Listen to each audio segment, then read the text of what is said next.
problem was we didn't want to go beyond the roadmap we gave, and the dangers of keeping the data for longer.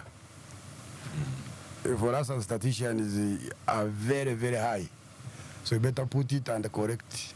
I commend you. It's good when you come out and say there's a mistake and you correct it and you publish this new information. Let's go to the youth, the ages in Uganda. Most welcome Derek Wandera to Gang. Listeners had the noisy sitting down. That was Derek Wandera, late to Mwalimu's class. Thank you, Oscar. So focusing on the youth, what's the percentage of 18 years and below? Quite worrying, you'd say? No, we've classified the age groups from 0 to 17 years. Then 18 is another. Then 18 to 30 is the youth, according to the National Youth Act. And then the older person, 60 plus. So those who are below 18, who are 17 years and below, is 50%. In each one person you see, in each two people you see, one is a child. Below 17 is a child. Then youth. 17 and below, child. They are they are. And they are 50%. 50% is half of the population. Oh.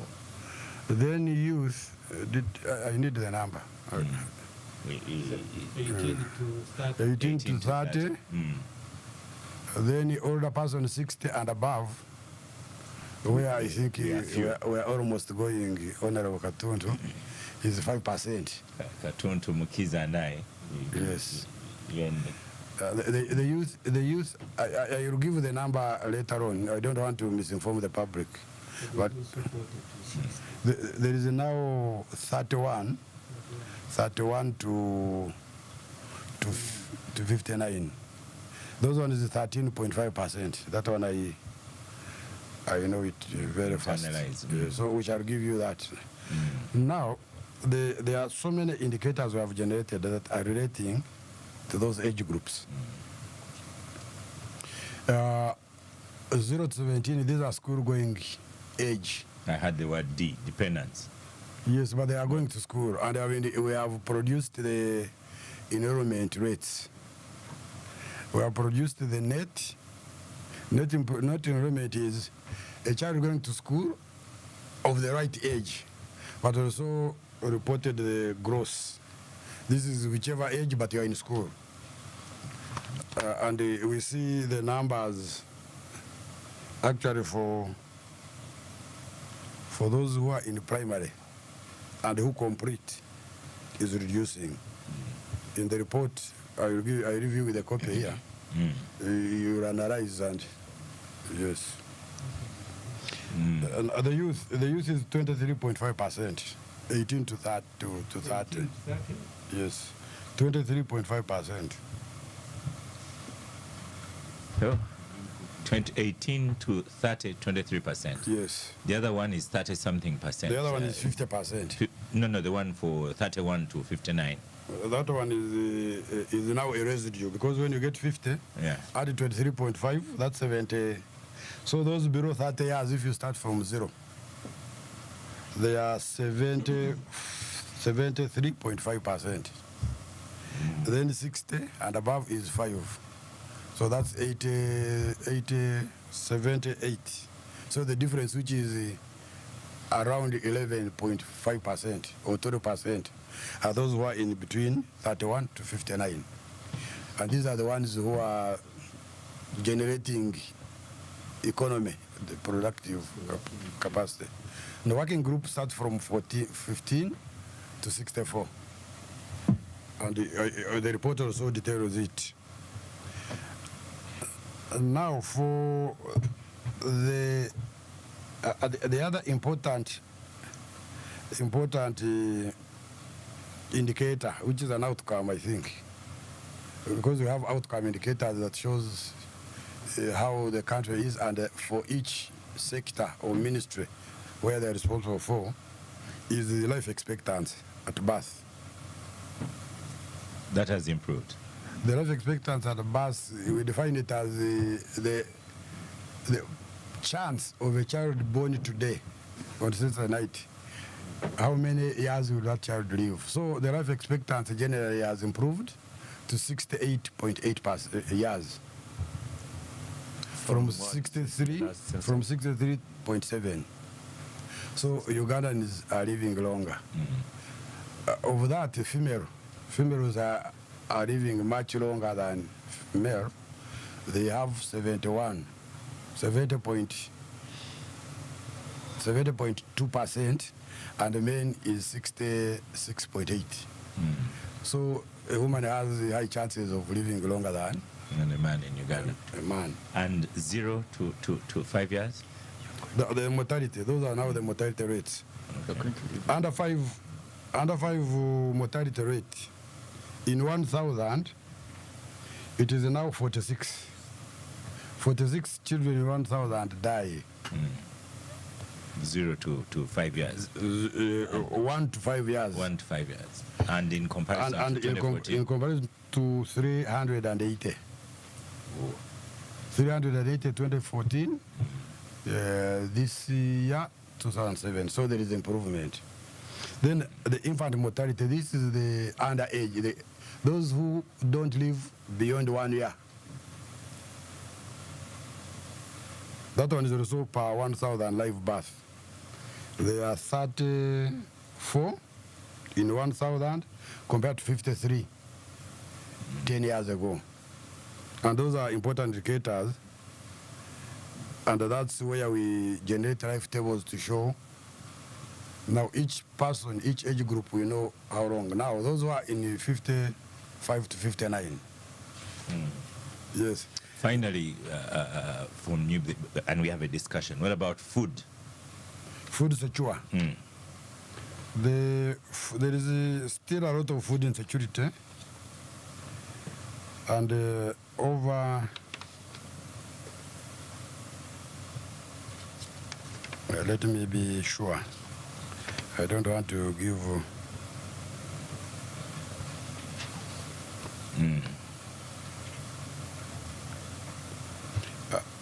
Get me one. I'll give you the food security, okay. But I know we are below the international standard. We are still food insecure, despite the fact that insecure. Yeah. Those who reported that they sometimes stay to get a meal.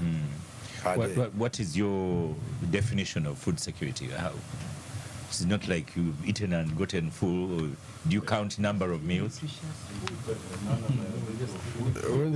Yeah. These are vulnerabilities actually.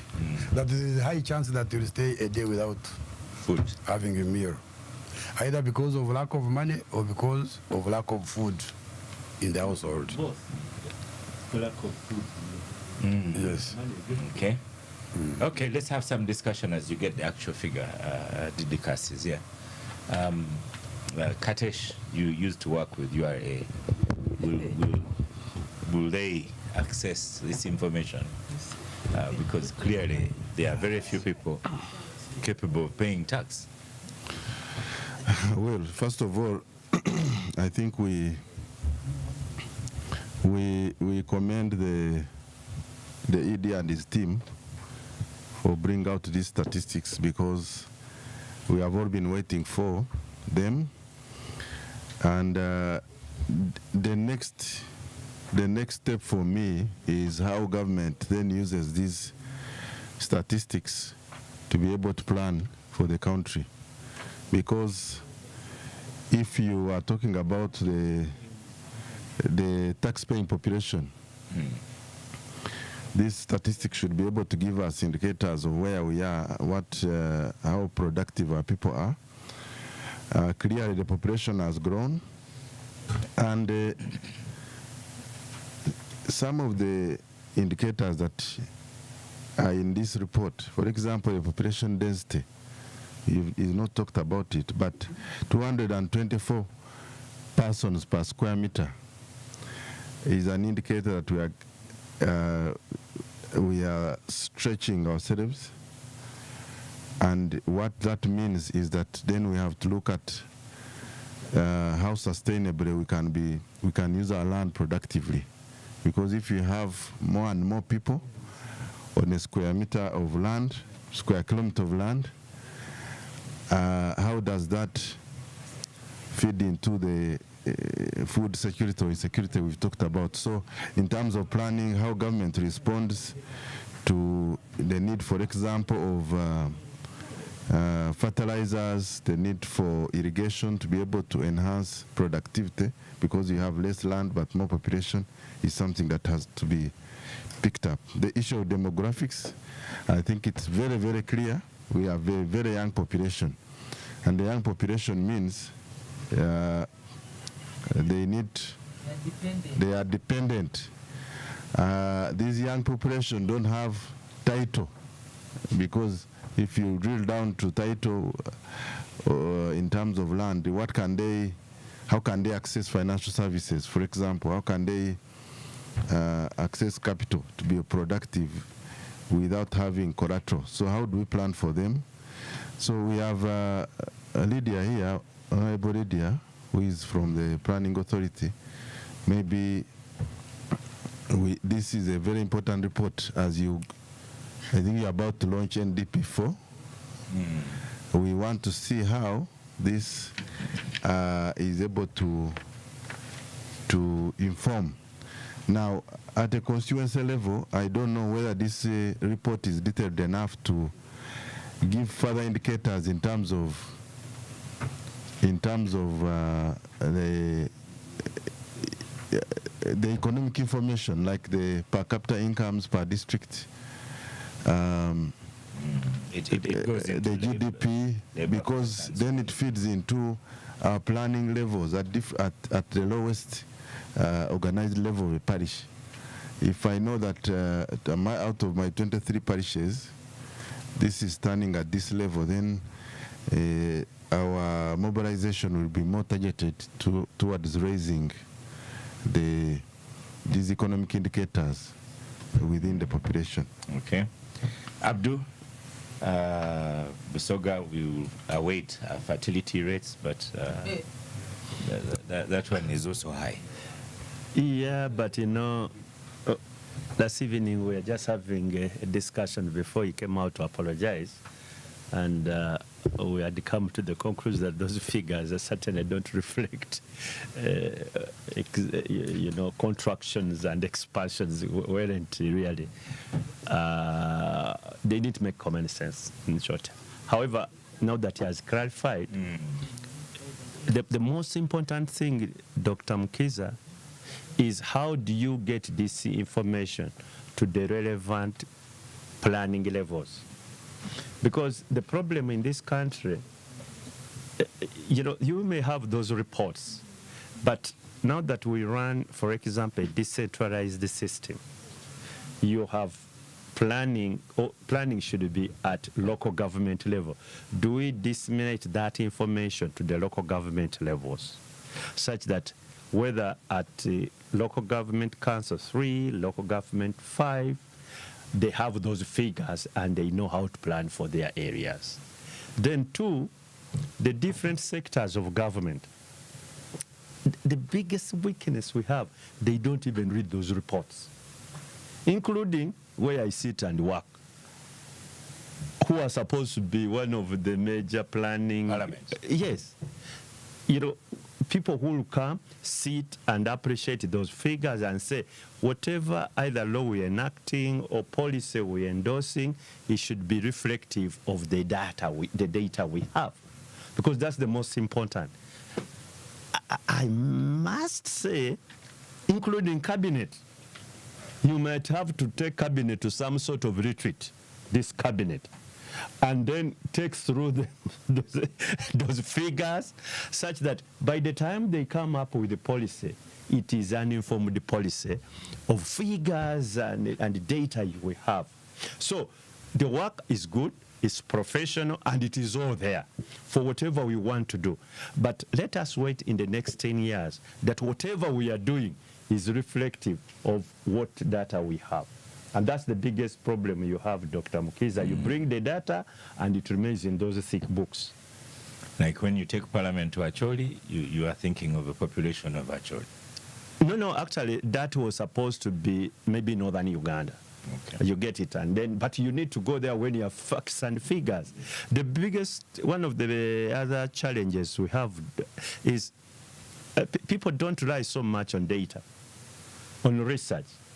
Sometimes they fought a man who is always talking about research, and that is in this country called Andrew Mwenda, because everything, argument, he puts figures and so on. People say, no, that's not true. So they come up with some sort of common sense arguments and so on, and they go on and debate. And unfortunately, even policy institutions also go into that sort of general conversations. Now that we have data, how do we utilize it? Okay. National Planning Authority, Lydia. Now you have everything there, whether for short-term, mid-term, or long-term planning. Honorable Samaju, interestingly, we might think that a lot of people have mobile phones. It's 43%, only up from 38%. I found that surprising. Why? I thought mobile phone ownership is like 75%. Oscar, now you go back to what I've been saying. But indeed, that's why sometimes on election day they cut off the telephones, because it's so if it's 43%, Oscar, I think for from you 38%. for you to appreciate that, you may want to begin with the electricity coverage in the country. Electricity coverage, I don't Dr. know. Mkisa, did you capture that? Yes. It's in the report. Okay. It has been about 20% for a very long time. I don't know what it is now. About 10 years ago, it was less than 20%. Let's see the figure now. It has been about 20%. And then, of course, solar is now available in many villages, but there are villages where it is not. So even if you wanted to have a phone, if you're not going to charge it, why do you have it in the first place? I know they do. I've said yes, there are those who... There's a charging point. Yeah, but the distribution of electricity and power, any source of power, speaks to ownership of items like phones. But for me, Oscar, let me start from the area where I am. One of the criteria for allocating money to local governments is population. It's one of the criteria. So government is supposed to look at the number per district as they determine their budget. The Electoral Commission, by constitution, is supposed to be reviewing constituencies every after population census.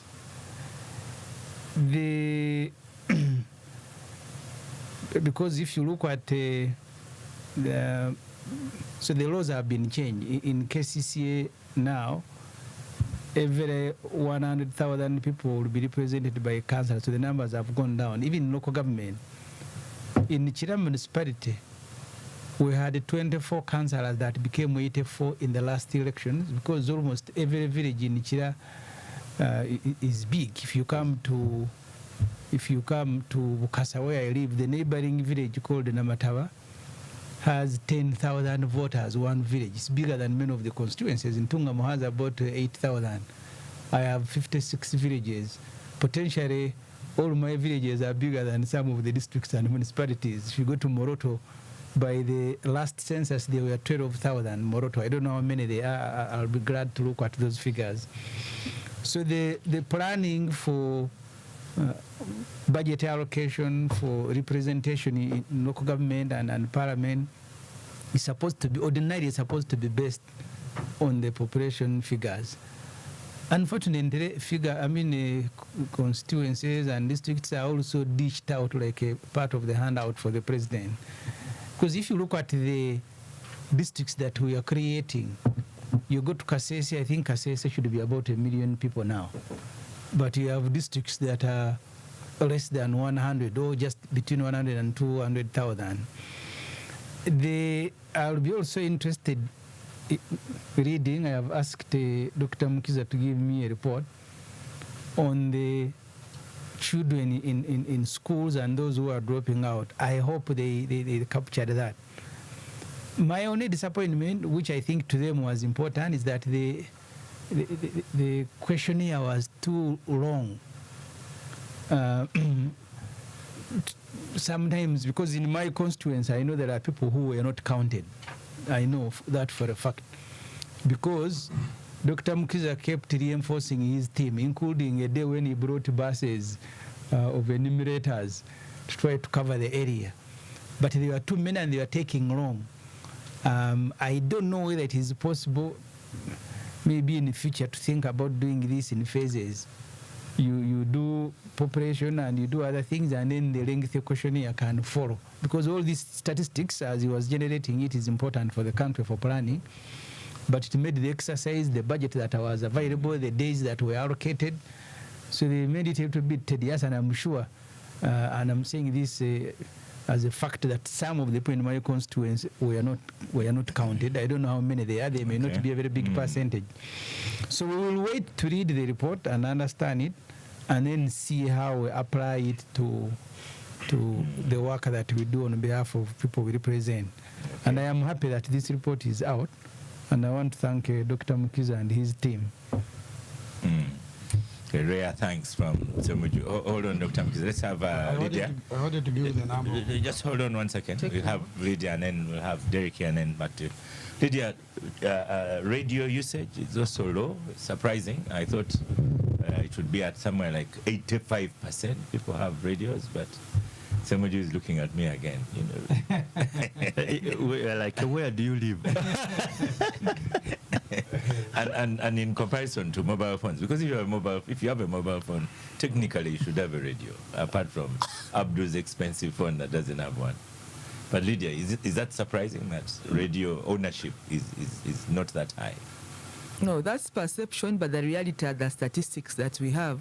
So we should use the information that is now researched to help us plan better, because communication is important. The only way we can disseminate even government programs is through radio. Such channels like radio, but also phones. But you realize that many phones, even the one of Kabiriti, they have since been improved. They have some modes of radio. They have financial, services. They are doing these small phones are doing now so many functions: financial transactions, radio, camera. They take pictures.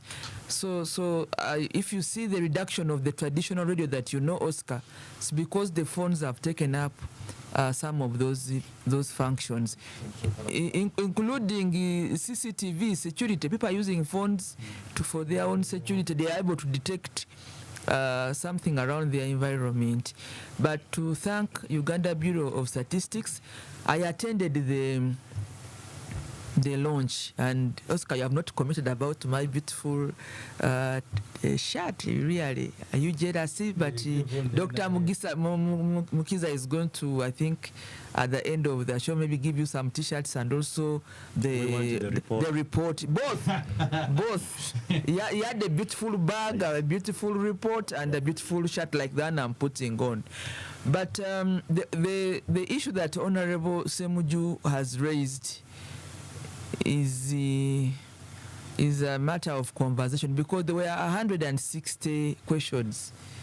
There were 160 questions, but they segmented to address different demographic indices, but also economic questions. It was heavy, but the good thing again is that they give it 2 days. The past censuses were used to be, I think, 1 day. But this one, there was a census night, but going forward, they gave 10 days. So, and then Dr. Mukiza came here, 10 days, I remember, and he extended some days with the justification of the difficult to reach areas, like those ones in the islands, there are those who are in the floods. So I think that these questions in the next 10 years should help the country to plan better, because for every section of the question, there are a lot of issues that are going to help us to plan for the meager resources we have. The challenge, I think we should agree that we are going to do our part as people who plan for the country. The wananchi or the people of Uganda should see dividends or the beauty or the value addition of the census report. Not everybody will understand, but if you wake up one morning, Oscar, now a Ugandan lives the life expectancy 68 years, isn't it, Dr. Mukiza? Away from 40 something. So we must now explain why is a Ugandan living longer. It's because we can say maybe they have better access to water, clean water, or they have better access to health services, or they have better access to education, which they leverage them to have a better standard of life. So the indicator, the social demographic indicators should tell us the story about where the country's life is, the standard of living is going, by actually just mentioning like the life expectancy. When you go down to the immunization cover, the infant mortality, the maternal mortality, we have now less mothers dying at childbirth. Would love to have a zero rate, but the figures have come down, like Dr. Mukiza has told you. Even infant mortality, a child who dies before they see their first birthday, there's a child who dies before they've seen their 50th birthday. All these are very important social development indicators that tell a country's growth, but also that tell a country's development from the community, from the grassroots. So at the level of the national plan, we have something, we have a document, we have a research document as a basis to draw priorities for the country, and also to see where we can leverage where the country's resources should go. But as I give away the microphone, this census also brought out regions that are less developed and or are posting less development indices as compared to other regions. What we normally call the poverty map of the country. We should now be able to explain and be able to target those regions. I mean, why should one region or one zone, for example, have post-poor social demographic indicators as compared to another region? So I think this information was very important for us, and as we plan, there must be now affirmative action to these regions of the country whose indices are poor compared to the others. And Moses Biarahanga weighs in very quickly, says, I've been telling you, Oscar, about steady progress. These improvements in infant mortality of 1 to 5 and maternal mortality and life expectancy, indicators of social economic progress. Derek Wandera, when over to you, you're the newsman here. I've looked at internet usage because if you think of newspapers are dying world over and people are going online,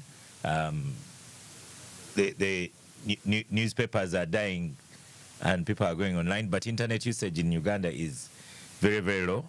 I see here 16% for academic work, 13% for business or office tasks, and for social networks, 67%. And word of mouth is still important in sources of information at 22%.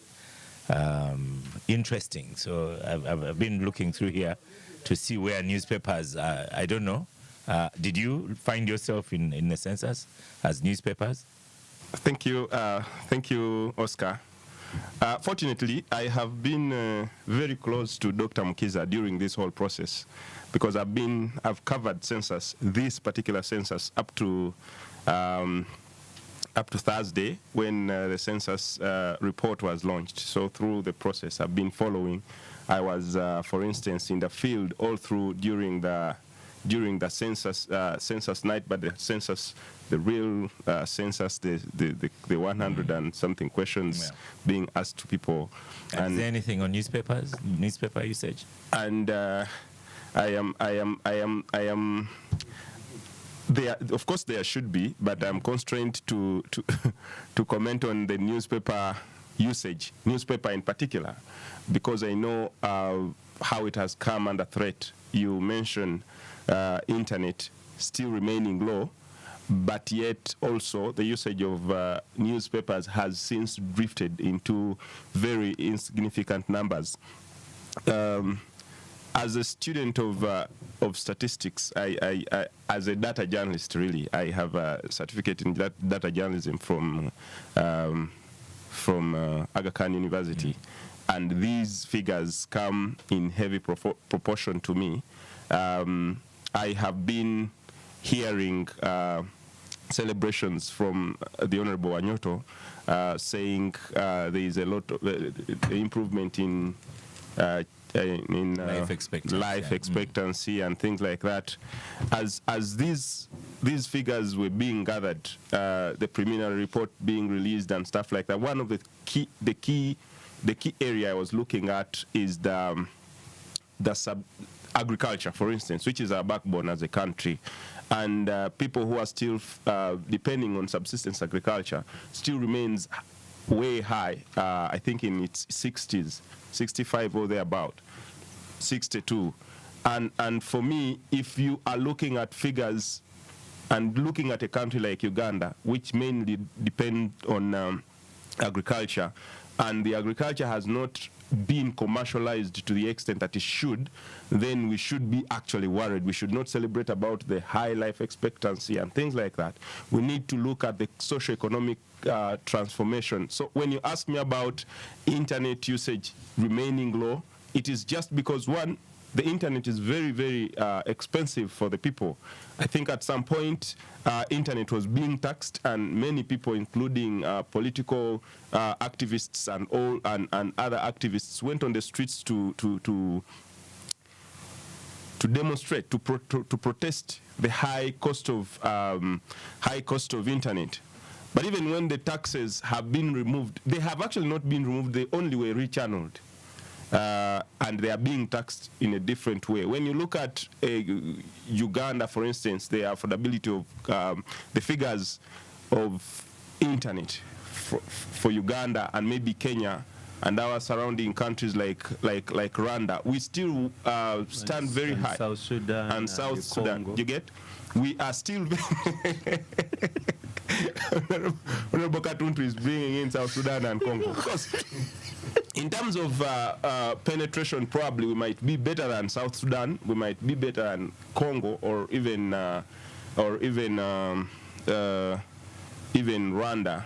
But Rwanda is actually higher than us. But when you look at the figures in terms of purchase for internet, Uganda still goes very high. And for me, as a journalist, I'm looking at how are we going to move from word of mouth to internet to having you're even talking about like access to phones. It still remains low. Radios still remain low. So if there's an technological advancement that is not translated into figures for purchasing data at an individual level, then we are going to remain in those very minimal figures. I've not even brought up TV. You get? Let me go back to Dr. Mkiza here. Moses also was asking Moses Peranga about housing and housing characteristics. One, you are going to give us information on agriculture, on what's in the report on food. Then when you look at household, the household is a bit worrying, the report. The figures are a bit worrying. Whether you have now more details other than what is published, especially as it goes down to district level. And I should think so, yes. because these are just summaries. Yeah, because that's what eventually you need to have. That's what we need. So go on, Dr. Mkiza. Yes, I will first respond to the food security question.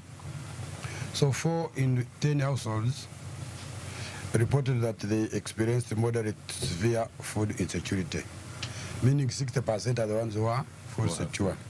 And how do you define food security? It's a household that consistently has adequate access to sufficient, safe, and nutritious food. Not any food. It has to be safe and nutritious. Sufficient, safe, and nutritious food. So 60% get. Now, I will also give the data on electricity coverage. The clean energy electricity is at 53.4%. Of that, 25.3% are getting from grid, umeme. 25. Whereas 28.1 is solar. So the 53.4. There is still a gap. And now for it's interesting. So power solar distribution, people have more solar than electricity. Yes. Okay. Because when you go like many rural areas, they're having those A small panel and lights. Yeah, just Okay. for purposes of 1 or 2 lights. And charging the phone. Yeah. Go on, Dr. Mkili. Then also on housing, we looked at the roof, we looked at the floor and the wall. So what we found in the response, 75% of all houses have iron sheet roof. It has moved from 73.3. And those with walls made of brick is 61%.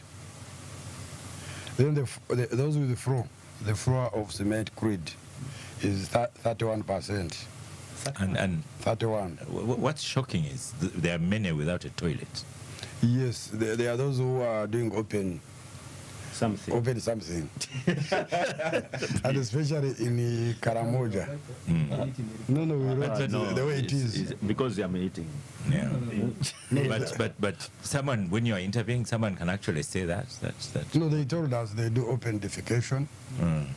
And in some regions, you find they are about 73%. And now on 73%. on the lengthy questions, we are actually very happy that we got sufficient data that's going to form NDP4, and also for measuring economic progress that had not been measured before. Because we did this following the user demand. One of our corporate objective is to respond to user demand, and we are user oriented. So many of the questions were put in by users, and now NPA was one of them. When they were writing NDP3, they did not have baseline indicators. Now they have no excuse. Going forward, we shall now be doing surveys to answer some of these questions to track, and we shall not cover them in the next census. The next census should have not more than 40 questions. But now, given this, we shall be tracking them after 2 years or 3 years, so that we don't. We are building capacity because we are going to decentralize. Yeah. Every sub-region is going to have SASCO offices that will be helping local governments, and especially the community information system. We are giving each parish 2 tablets so that they continue updating this information in all sectors. Okay. Now on dissemination, every district is going to have a portal with the district-specific data. And the planners will be in charge of that portal. And the data we have now goes up to the village and households in that village with all the community characteristics. What this report shows is that the access, the loads, the community loads accessing to either the district load or the trunk load is very low. And this one reminds me, when I was young, there used to be Burungi Bwans. I don't know whether you people, the leaders conduct Burungi Bwans now. Really? Really? So it's not only government, but even local leaders need to promote that. We do it in Rotary a lot, but yeah. So NPA is going to access all the data set for planning. But as we said, planning is one thing, implementation is another. Another one. And for us as statisticians, once we give this data and we don't see it being utilized, Dr. we feel our effort I want to close this topic, and I want to give you like 1 minute for what should we do from the information you've given, and then we'll get you back in December. Yes, I think what we want the public to do is to read the report, analyze it, and where they should give us feedback. As I said, we have the data. There may be some things we did not respond to, which we are now alert that we address, so that we can produce a much improved report. Okay. The quality of statistics depends on the keenness of users. And for us, we are not worried about the critics, the criticism. Okay. There are a lot of comments here on X, formerly Twitter. How else can I give you that information? We are a website. We are also going to be doing the small briefs and some papers. We are actually going now also to do a cabinet information paper. Right. Instead of it, we may not get time. Okay. And go and tell the cabinet what is, then we shall also come to parliament. Thank you, Dr. Mkiza. We stop for a break and then we move on.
We've been looking at the census. Dr. Mkiza, you just want to give us a final bit of statistics? Can I say something? First of all, I would like to thank Dr. Mkiza for correcting the tribes' numbers, because the Bagisu were really wondering how their biggest strength of reproduction could have been challenged in this census. So I'm sure they are listening to Capital Gang and they are happy. And of course, they are Cholis as well. But thank you for correcting this. And no. We are not going on the top, but we are making progress. Okay. Yeah, because it can be a very depressing figure. Dr. But he talked about a human error, which now it has now calmed down. I'm seeing a lot of messages on my phone, so that's why I had to come out to thank you. You just to hand over the yes. Okay. Yeah. Right. Let's begin with you, Derek Wandera, interviewing NUP president, who then declared that he will be president.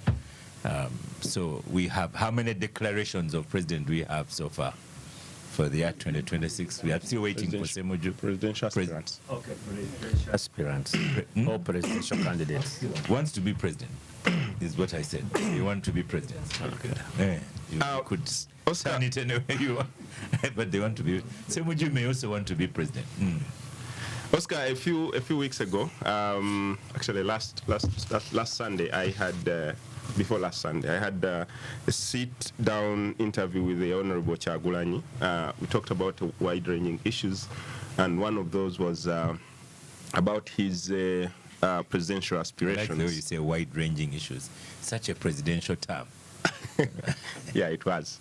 And one of them was his presidential aspirations, which I feel for me has been very important to point out, because there has been always a very big grumble within the opposition, the larger opposition, about the eligibility of elections in this country, asking whether just an election would be enough to remove President Museveni from his 40 and so many years counting seat. Many have pointed out to the fact that, especially Dr. Kizza Besigye, have pointed out to the fact, or to a suggestion of boycotting elections in this country from all levels, to boycott elections and seek other ways of removing President Museveni. And whenever I get a chance to speak to any of the opposition figures, one of the questions I always ask them is about what they think about, especially the presidential elections. So as I was interacting with him, he has always been very in touch with the Dr. Kizza Besigye, and I would actually think that these exchange ideas and probably buy each other's ideas, and it was just imperative for me to ask whether he's going to contest for the 2026 elections, which he said he will. His response was, will there be an election? Just tell me if there is an election and I will be there. So it was as obvious as that. So also last week, during the press conference of FDC, the Honorable Amriat, who is the former candidate for FDC presidential candidate, said he will not be standing for the position, but rather fronts his Secretary General, the Honorable Nandala Mafabi. But also on the streets of NRM, it has been quite clear that the candidature of President Museveni has been fronted from the Secretariat, and the Honorable Wanyoto can clarify on this, from the Secretariat, from many of the regional offices and stuff like that. They have always been fronting that President Museveni is going to stand in 2026. So far you will say... No, even we know that from the general. Yeah, even from the general, yes. Even the endorsement from General MK, that is Mhoz Kainerugaba. So far, you could say we have 3 aspirants, and the political climate is really growing. So you said that was FDC Najana Nkumbi. FDC Najana Nkumbi. We're still awaiting FDC Nakasero. Then there is FDC. That one is in its formation, and Honorable Semuju is here because their party has now been cleared to register with the Electoral Commission, and probably one of the things they'll be looking at is to look at who is the possible candidate for the coming elections. Okay, but Abdul Katumba Oye said he's coming back. Okay, you hadn't even. He hasn't given a report yet. So Abdul, you are on the microphone. As Wandera has said, this is a time of people making declarations that they want to be president. I like how he says the other FDC, President Amriat has said he's stepping down and endorses Honorable Nandala. And then this other FDC, they are going to expire and have a new name. But President Museveni is guaranteed to stand. Now we were guaranteed to stand. Should we expect any others? Yes, but the serious ones I think I've already declared. Right. The rest are always the usual Katumba Oil and Company Limited. But you see, first of all, it is getting a little bit late for any serious candidate to come up. Really? Yeah, because one, when you look at the roadmap, we are mainly with less than maybe 16 months or so to nomination, actually to elections. To election. October, we are in October. So it's just 12 months. For any serious candidate, by now you should have really shown interest. I don't know whether there is any news in what Derek is saying that the Honorable Chagulanji is going to stand or not. I mean, everybody knows he's going to stand. Everybody knows President Museveni is going to be on the ballot. And this we knew because once we had his office, they call it what?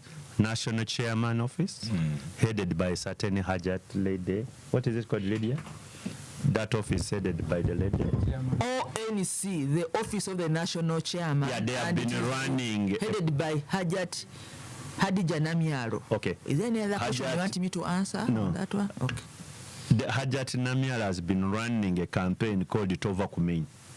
Right. And you know, she's in the chairman's office. She's in President Museveni's office. So really, that should have sent indicators to anybody that actually the chairman is willing and to go on, but is now using his office or people in his office to do it. When you talk about FDC, I must say this, I don't know whether I'm being rude, but Honorable Amriat is looking for a job, and the job he wants is to be member of parliament. So he's going back to stand as member of parliament. He didn't have a chance at the presidency, and you are going to see he's going to stand as an MP because that's where he belongs. This thing like he participated in last time, I don't think he was serious. He had a realistic go at the presidency. Now, what we are going to see, I don't know because I'm not so sure, is now the FDC in Nakasero. One, they might front a candidate, or they might ally with some other candidate who is not President Museveni and certainly who is not the mainstream FDC, who is not now, in the case of Nandala, goes through as the party flag bearer. I don't see Nakasero allying with them, with Naja Nankumi, neither are they going to ally with Lydia. With the Lydia. So they could either ally with the Vice Road or even themselves to present a candidate.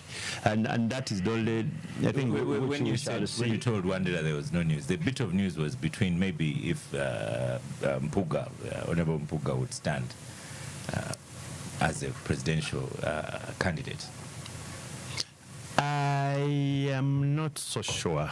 No, I think also a week or so ago, I saw the DP bloc coming together and saying they are going to front the Honorable Matthias Mpuga as their presidential candidate as the DP bloc, and they were breaking away from, making an announcement of breaking away from Chairman Mao.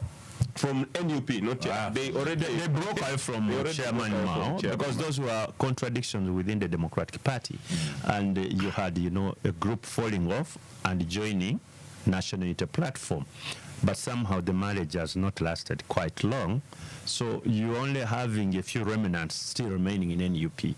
But that DP bloc certainly is going off. I can't see them going back to DP, to mainstream DP. No, they will not go because they are purely anti-Mao. I can't see them allying with Naja Nankumbi. Somehow they could relate with Nakasero. Somehow. They will go to Wanyoto maybe. They'll go to Honorable Honorable. Semuju. No. Let's go to Honorable Semuju. Honorable Semuju. Kumeini. So now that you're here, and as Wanda was saying, we will ask you. Ask me what? Whether I'm now- going to contest for president. No. Why? This party of yours has now been, should I say, permitted? It has been allowed to register. So are you going to front a presidential candidate? You see, the It's not one of the registration of a promoters. political party begins by reserving a name, symbol, color, and then you are issued with a form to go and correct signature. So that process is still ongoing. In fact, on Monday we'll be at Katonga to begin the correction of signatures with Kampala and Wakiso. My disappointment, Oscar, is that as a country, it appears to me, you'll forgive me, that we've given up on the push for a free and fair election. We are now counting participants in an election whose outcome almost everybody can predict. So that's what you are doing, even you, Oscar. That as a country, we've given up that there will be free and fair election, but nonetheless, who will participate in it? And so we begin doing a count.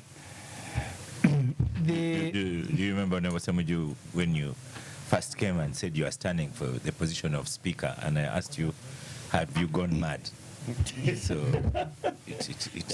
No, and let me use that also to answer Yes. what Abdu said, that time is running out. Actually, it is not. In 2001, Dr. Besigye, I think, announced that he will contest for president in November, but the elections were supposed to be the following January.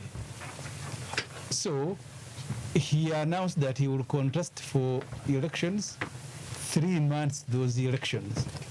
And he actually did very well, having announced 3 because he had to be retired from the military. So when a candidate is very strong, sometimes it doesn't matter. And when you are weak, even if you announce 3 years before.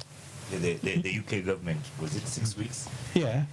And they were enough. So we have had people announcing that they will participate in presidential elections. Of course, you saw how the state responded to someone over 3 months. An aspiring candidate is allowed to consult the country 1 year before. Yes. So the law allows you to begin consultation 1 year before elections. And when you're a political party, you need to begin. And elections in Uganda, by their nature, even to look for candidates, Oscar, have been participating in these things. It's a headache. In the last elections, I think the FDC, among the opposition parties, fielded more candidates, I think 240, but there are 539 parliamentary positions. National Unity Platform had 184 candidates. UPC had the biggest success rate. I think they fielded just about 37 candidates and concentrated where they are. Because these elections, as you are about to begin 2020, they created about 80 constituencies. And they are there fidgeting. You hear them fidgeting that we are about to bring constituencies. I don't know if they will bring districts. So at Katonga, we are still in formative stage. But also for us, we are more interested in enforcing free and fair election than just in participating in them. In fact, even our participation, at least in the last 2 elections, we said we need to participate in this election to mobilize the population. Unfortunately, the population has not behaved the way we anticipated. Because at least Dr. Besigye has said so, that this population can stop this fraudulent election. But, of course, the cost to pay is very high. So if you attempt, because we are still under military family rule, So you can predict what will happen when those elections become competitive. People will be shot, they will be killed, they will be arrested. And Wesige said, for me, I am no longer accompanying Museveni in this exercise, whose outcome you know and his conduct you know. So when you see Katesh here pretending they are organized, they are what, every ruling party in Africa will be organized. Ask Museveni in 1980. Obote was organized, he was present. Even where he wasn't, he would decide which constituency to create. So if you have the state as your structure, I remember in 2016, I was in a terrorist center in Wakiso, and the results of the NRM woman MP for Wakiso, the Honorable Seninde, were being delivered, declaration forms were being delivered by ISO. Even his personal assistant, who is my friend, was standing for cancer in my constituency. He called this he hasn't brought forms. For you are struggling to assemble a campaign team. For them, they already have the state.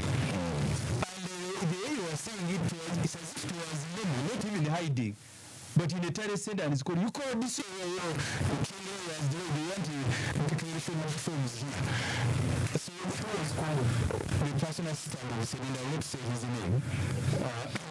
Which forms? For Seninde or for somebody? Declaration form for, I said, I had to say the No, you make yourself available to compete against the state. I agree the preparation must be different. I love the music. So the preparation is not a matter of you being ready or organizing posters. You must also organize. In some cases, it works. Katesh will tell you is like opposition in Chema. But Lydia, there's he was opposition because he was contesting against the minister. Even now, now I don't know because the minister, I'm told, he's going back to his old constituency of Shema North. Honorable Lydia, having been harassed by there's an old man in Entebbe and Nakasero smiling at all this uncertainty within the opposition parties. What do you want me to say? Start there. I've said here before, and I've been accused of undermining my brothers and sisters in opposition, but I wish them good luck. In my very humble opinion, and I'm still consistent, really in Uganda, it will take us time to have people we call opposition, but we would be happy as NRM to have worthy competitors. And like Katesh is smiling, already in NRM ourselves, the primaries are the real opposition amongst the members of the party. But on the other side, if we can, people win because there is a protest vote, others win because people have expectations. But if we want to be honest, intentional, as a country, I think we should begin a real conversation of growing what you call competitive politics without colors. But these things of colors, me, I do not see. That's why I'm in my NRM quiet, because everybody finally falls under the NRM.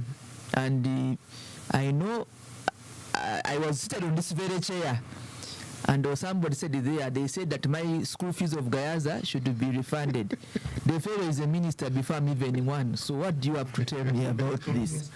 This is so for me, these Jews are reducing by every other day. I wish them good luck. But for sure, if the parliament is an arena of any games... They have parliament, the speaker and deputy speaker. But these are NRMs.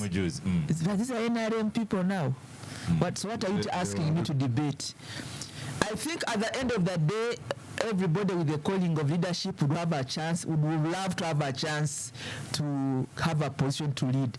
So when they finally get into NRM, or if the route is through FNC, then NRM finally, or through peace, then NRM finally, let Ugandans have the go. But to tell me that we are going to have a strong opposition against NRM, the institution, or NRM Museveni, because there are those who hate NRM Museveni, But finally, after they become his best friends. So we sit here and say, well, you quarreling because you have not gotten a chance to get a position as an individual, by the way, not as a party, because many of them come finally as individuals. So let's take a step back and wish Ugandans good leaders on every side of the aisle, I think. Because whether you are FDC or NRM, we really want a good leader who cares about people, who is empathetic, and who is not corrupt. I think that should be the campaign. That whether it is Katuntu, or it is Semuju, or it is Katesh or Wandera here, Uganda deserves the best of its best. Why? Because we have meager resources that we want to reach out to the people, and that it should not be the blockage to deny Ugandans the services they deserve with the small economy that we run. That should be, I think, the basis. But to use colors, there's a lot of deception, there's a lot of lies, and we are not fools. We see these things happening. So for me, colors, well, they are vehicles that take us to where we want to go. But at the end of the day, I think it does not matter which color you stand. I mean, we also have now independence. But if you have a good leader, that should really help us to contribute to the service delivered to the governance of our country. Now, the challenge is wananchi, because the capacity or the competencies of the wananchi to be able to see what I see, or to be intentional and deliberate about choosing a leader by unveiling the color of where they have come, whether they are independent or NRM or FDC or NUP for that matter. That's where the challenge is. And Oscar, I don't know whether we can be able to mobilize Ugandans to look at the people in their communities, to choose leaders that are going to lead them beyond the color. That's where the debate should be. But people can register their parties. Parties are vehicles. You are welcome to NRM. NRM is a bus without a door. The door is open, they will remove the door as people are entering, others are falling off. No, these days nobody falls off, by the way. The bus is full. Every day the bus people are entering. Katesha, I don't know that I'm wrong. Because yesterday I was in caucus, we had so many new people there. I realized that we are going towards it. So you are welcome to NRM, because a political party or a governance of a country is as good as numbers. It's about numbers. So the more numbers we have, the better. The debate of quality and the intentions, we should check the hearts of people, and I hope voters, they will have an opportunity in 2026 to be able to unveil a color and say, okay, this one is yellow, she's Wanyoto, but what is in Wanyoto is really what is the debate now. Okay, I have a regular listener, BMK Gift Senior, says, at Semwayamsek on X, formerly Twitter, would you kindly put it to at Lydia Wanyoto _M to apologize for giving us fake news regarding Abdul's joining the NRM party. Some of us slaughtered our own chicken. We had to celebrate. Kumbe, it was not true. She shouldn't go away with it. Let's stop for a quick break and come back.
Welcome back to the Capital Gang. Short break, but Katesh, it is you on the microphone.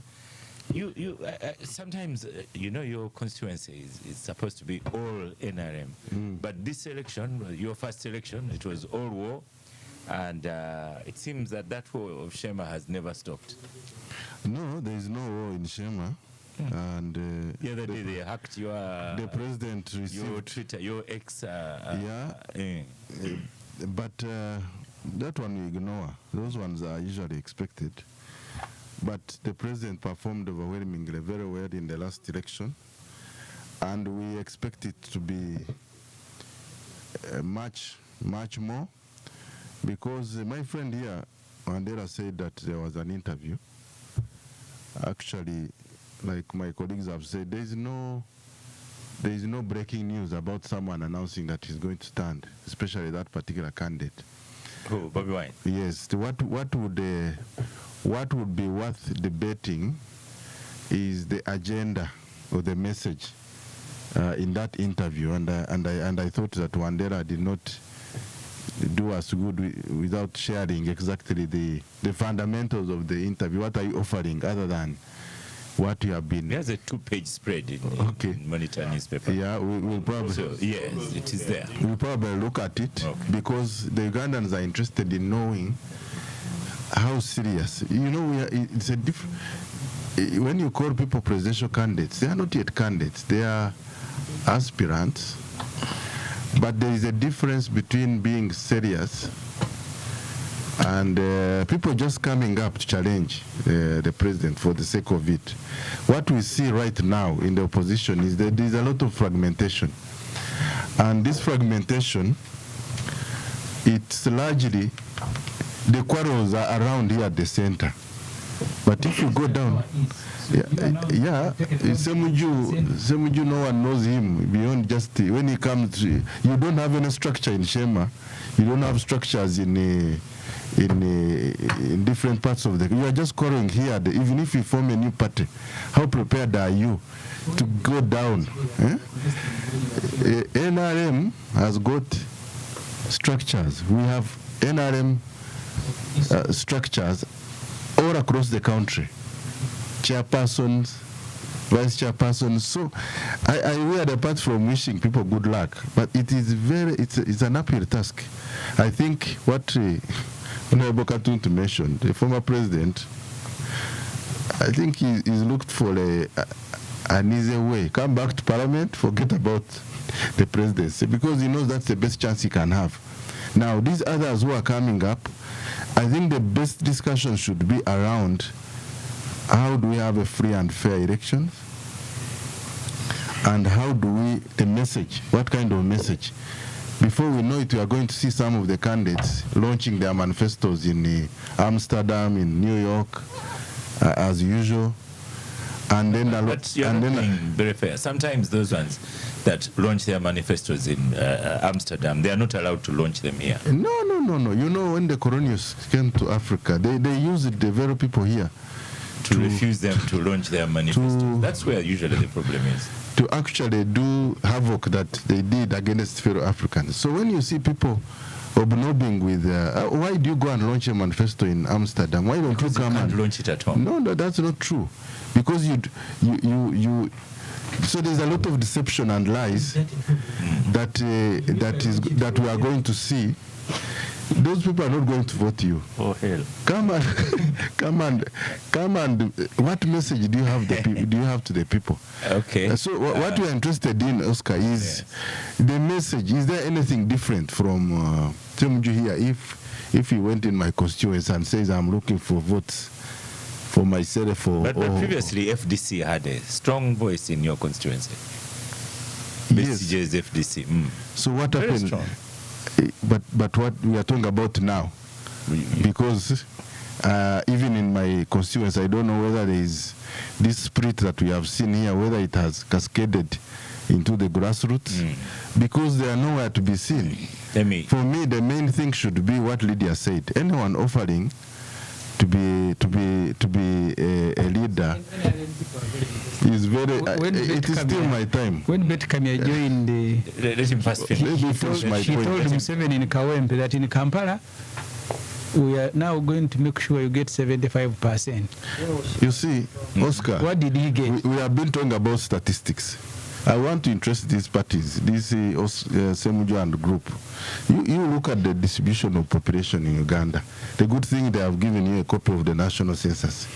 Then you realize that your chances are not. You are not going to. Election, you are not going to win. Virginia was just cheated, and you know it. You are not going to win the presidency by thinking that you are going to concentrate around here. Kasokoso, you think that Kampala stops, Uganda starts and ends with Kampala. You have to look at the country and your ability to have a message that is cross-country, that is cross-cutting for all the people of Uganda. But if you are going to concentrate here, make noises here in the center, when you have no structures, when you cannot field LC5 candidates for Chisoro. Huh? He did say they have a problem finding candidates. Yes. But Lydia, just finishing off on NRM matters, I remember both, especially yours and Katesh's primaries, they were no joke. Yeah, that is where we have that's where the real opposition is. The competition is within the party, the NRM party. Yeah. And sometimes it gets blood because many people participate. It's very competitive. I recall the two of you. Yes. So what is the question? That's where the competition is. Actually, when it and it is real because we know that it is the NRM party with structures up to the village, and that's where the governance heartbeat is. The governance heartbeat is. You cannot come to Capital Gang and talk about a national character of winning an election when you don't have structures at the grassroots. Every village in Uganda, why we lose elections of NRM because we have our own internal contradictions.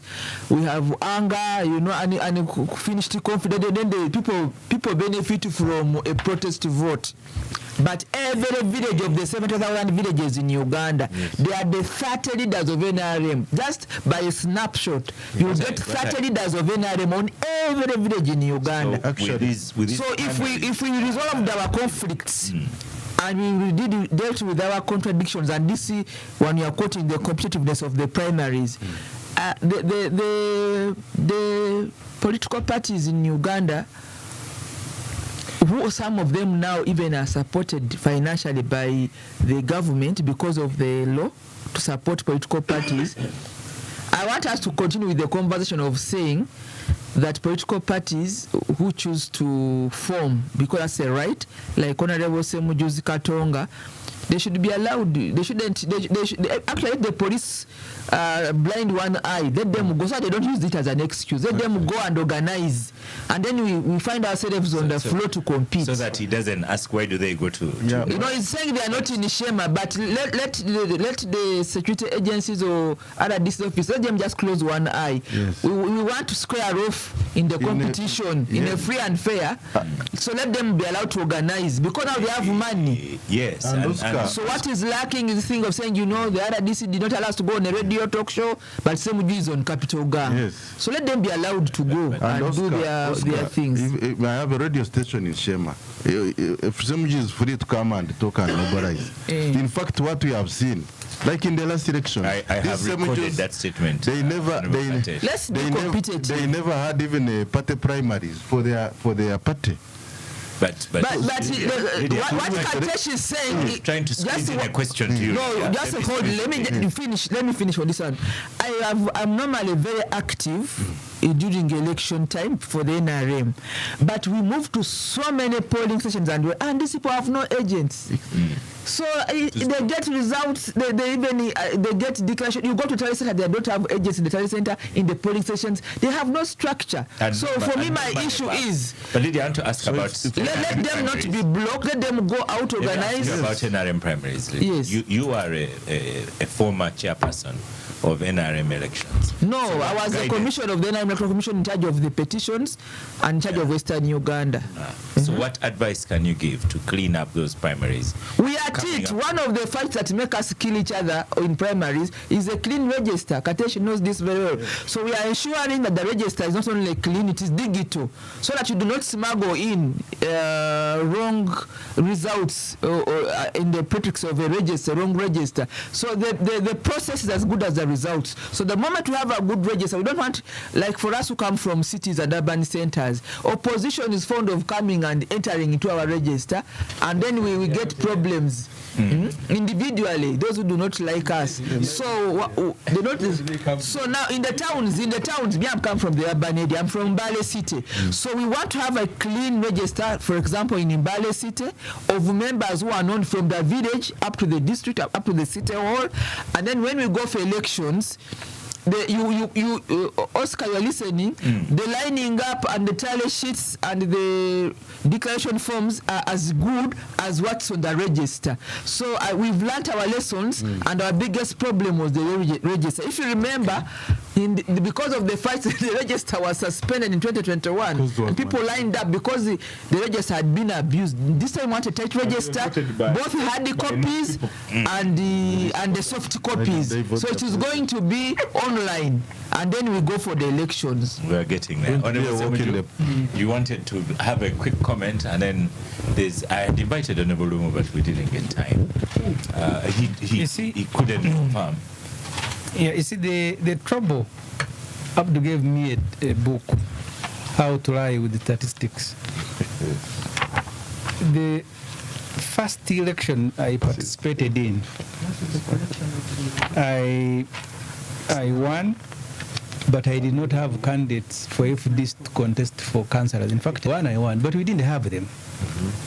In the last election, I'll tell you, in my own area, the NUP candidate who won for a chairmanship of the division called Weyoge, he did not have agents. But he won. There are people in Kampala here who are called, please, you've won, so why don't you go to the Tari Center? Yeah. The reason we have agents ordinarily should be to give you the declaration forms. But they have an extra responsibility because with NRM, you are going to be cheated. And they pride themselves in cheating elections. I covered the elections before I became a politician. There are elections where Museveni got 0, and it bothered him at a polling station. These numbers Lydia is talking about of NRM leaders per village. Museveni kept asking, where are they if I got 0? Where are they? Because there are areas, if you want, I can bring you those results. I still have them. Yes, you said you know them. Museveni was getting 0 with those structures. NRM structures, there is even a motivation to be part of those structures. If they are going to give you money, you have just had a report from the National Bureau of Statistics of people who don't know what their next meal will come from, and they are offering it. So people can put on yellow. One time we went with Dr. Wesley to address a rally in Amur. I came back worried. They were putting on 7 T-shirts. But Wesley was talking, for him he didn't mind. Only later to know that it was just like any other piece of clothes being given out for free. In the election, Wesley won, and all FDC MPs and district chairpersons. So the statistics you're talking about, people who want to associate with the state because they are handouts to get. Even Obote had them. In fact, they kept saying, where are some Mugererezi people? The same question is Kateshuma. Maybe he was young at that time. But UPC kept asking, where are some Mugererezi people? You're on Bushenyi. I live on the road going to Bushenyi. They would make you think that the whole of Uganda is Bushenyi when Obote is passing Chazanga with the... But where is UPC in your area? Out of this. Maybe...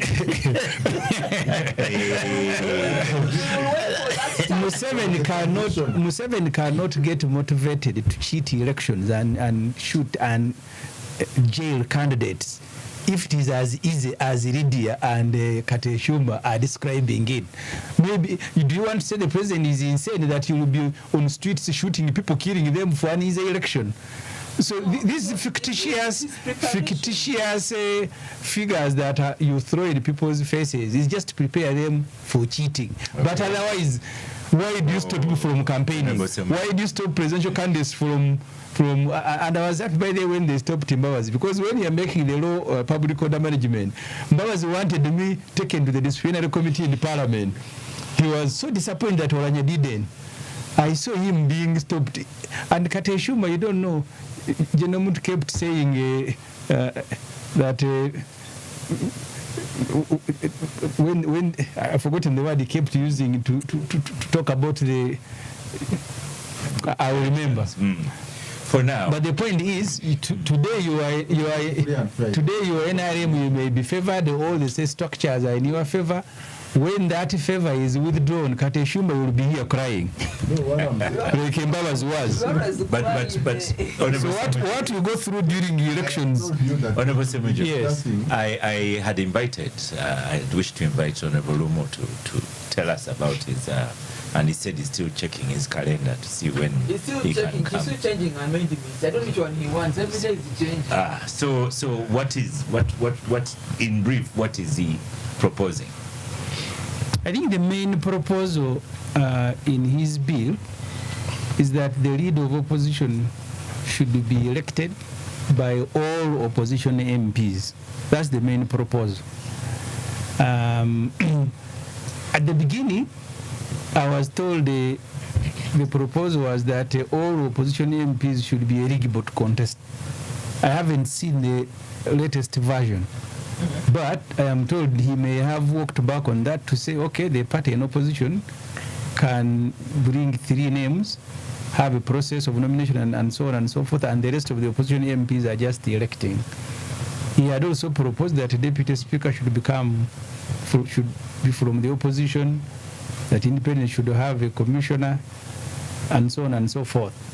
He's my friend, but I told him he's reproducing a bill that had been brought because of our internal FDC problems. At that time, I opposed it. I even appeared before the committee on legal and made a presentation.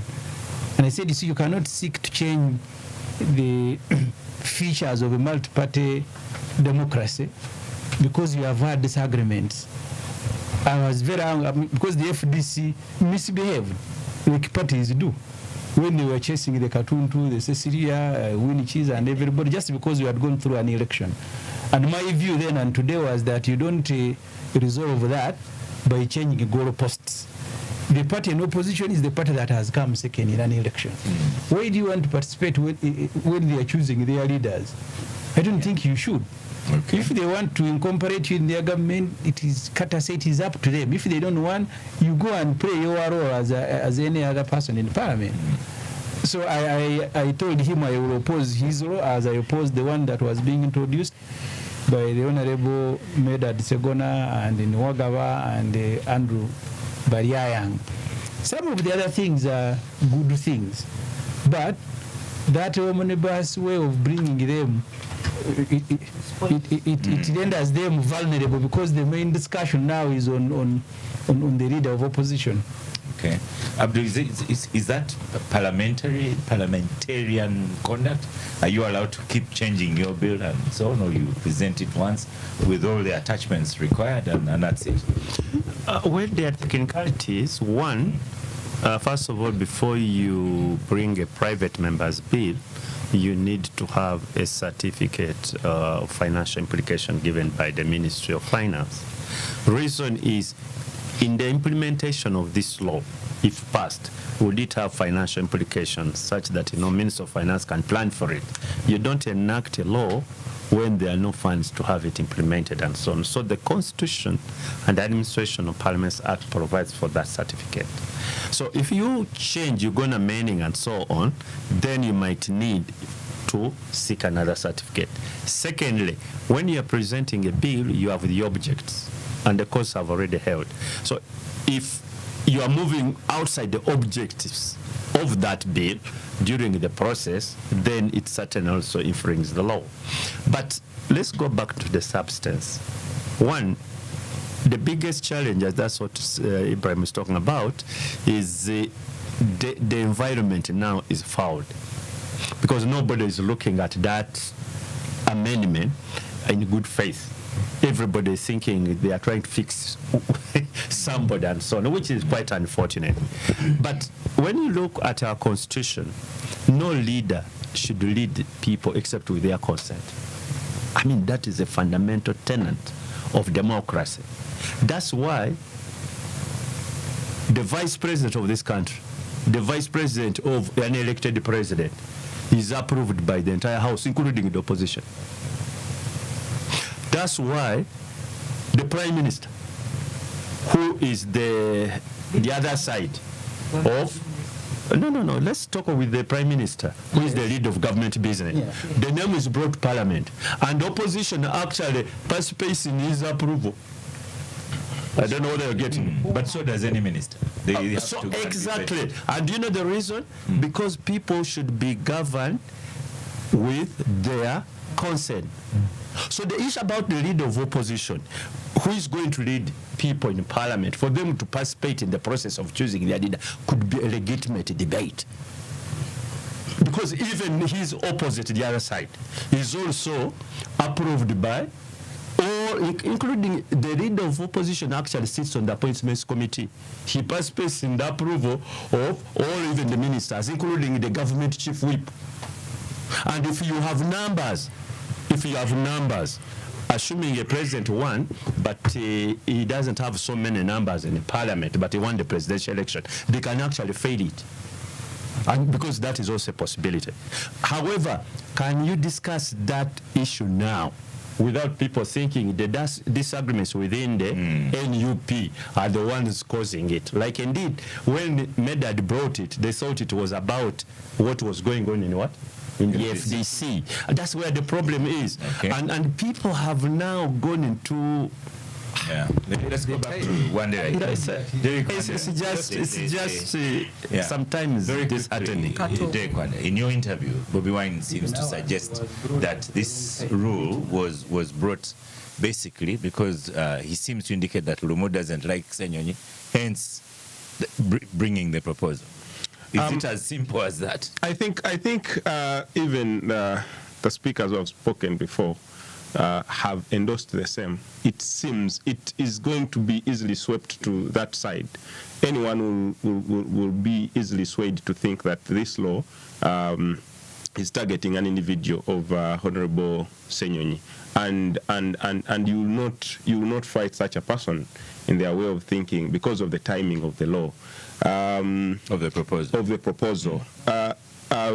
When I hear my OB, the Honorable Katuntu, saying there's a very big difference between approval and election. For instance, if the name of the Honorable Nabanja, who is the lead of government business in Parliament, is tabled in Parliament for a vote, I don't know whether that it will go as easy as it is when she's being approved by Parliament. For me, I feel approval. I want to get your point. Approval and election and election is, for me, they are different in all ways.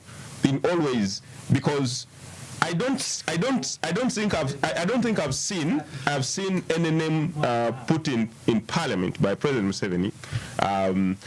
Nomination. And then it has been disapproved by Parliament. Come on. They have been there, but at the end of the day, President Museveni's yes, President Museveni's word always goes the way it is. You get. So don't get away. I don't whether it goes away, but there is a process where the people who are going to be led have participated in it.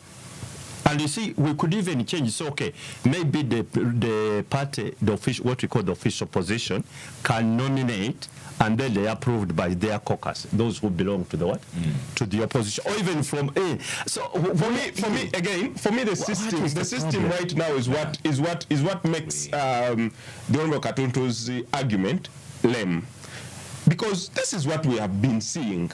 So, if it's changing the law, why now?